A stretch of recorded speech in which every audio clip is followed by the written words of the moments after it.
בתור אחד שפועל מהשביעי לעשירי למען הלוחמים והחיילים, אני יכול לומר לכם דבר אחד מאוד מאוד חזק, שהלוחמים שלנו מאוחדים חבל על הזמן, וזה לא מעניין אותם משמאל קיצוני ומימין קיצוני, ומה הדעות של זה ומה הדעות של ההוא, והאם הוא תומך רפורמה או מתנגד רפורמה. זה לא מעניין אף אחד.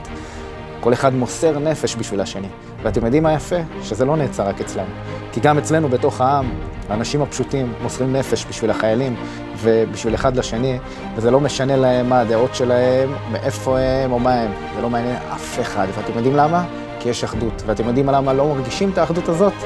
כי בתקשורת ובפוליטיקה דואגים להסתיר את זה.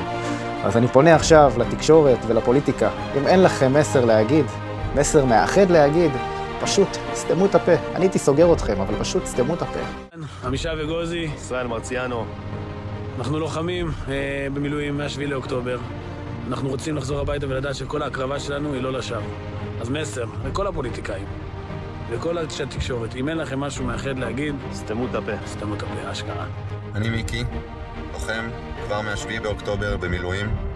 פונה מכאן לכל הפוליטיקאים משמאל וימין, לכל אנשי התקשורת משמאל וימין, ואומר לכם בבקשה, אם אין לכם משהו מאחד לומר, פשוט סתמו את הפה.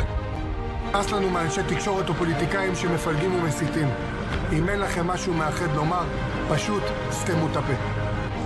אני יאיר, לוחם במילואים כבר מאז ה-7 לעשירי. בשבוע הראשון התמודדתי עם מספיק אתגרים כתוצאה מהלחימה שהשתתפתי בה בעצמי בדרום הארץ שהותקף. אנחנו כבר 80 יום פה, יש לא מעט אתגרים נוספים שאנחנו חווים כאן כבר בפלוגה. יש לי רק מסר אחד להגיד לאותם פוליטיקאים מימין ומשמאל. אם אין לכם מסר מאחד לומר, פשוט סתמו את הפה.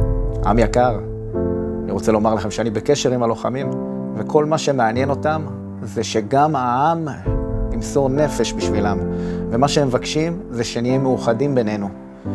והם אומרים לנו, יש אחדות פה, יש אחדות. אנחנו לא רוצים לחזור לשגרה, אנחנו חוזרים לשגרה, אנחנו מתחילים להרגיש עוד פעם את הפירוד הזה. אז חבר'ה, בשבילם, בואו נהיה מאוחדים. וגם בשבילנו, וגם בשביל הילדים. זה מה שהעם שלנו צריך, אחדות. זה למה מגיעות לנו כל הכאפות. אז יאללה, בואו נמנע את הכאפה הבאה, ונתחיל להפיץ רק אחדות. ולמי שאין מסר של אחדות לתת, פשוט לסתום את הפה.